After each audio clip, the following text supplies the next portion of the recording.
Very good morning to our RANsquawk listeners. Welcome to the European Rundown for Monday the 18th of October of 2010. Just come up to around 11 o'clock here in London, so quick recap round the markets. And currency moves have been one of the biggest things that we've seen so far today, with a bit of short covering and a rebound in the dollar's prospects after the fairly aggressive sell-off that we saw last week on the anticipation of further quantitative easing, as well as that being hinted by Bernanke on Friday. So dollar index has traded up over 0.5% this morning. In turn, and that's weighed on both Eurodollar and cable, with it both traded down over 100 pips so far today.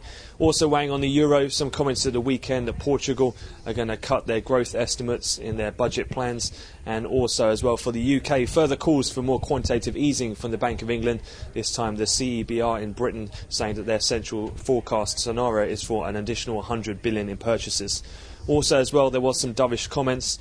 We look like we're heading toward a recession, is what the ex-MPC Dove Danny Blanchflower said in a news article as well this morning, also weighing on the major pair.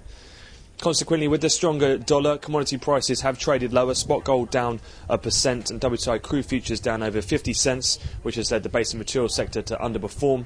And although there was a lower opening for European stock futures, we are pretty much trading around unchanged, slightly mixed ahead of the open now on the New York Stock Exchange.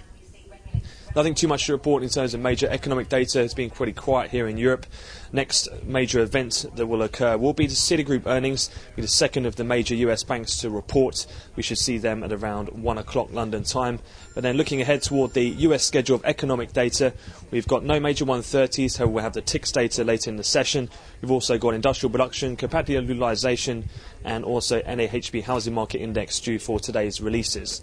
So that concludes the European morning wrap-up. We'll have another update to come at the European cash equity close. So for the time being, I wish you all a great trading day.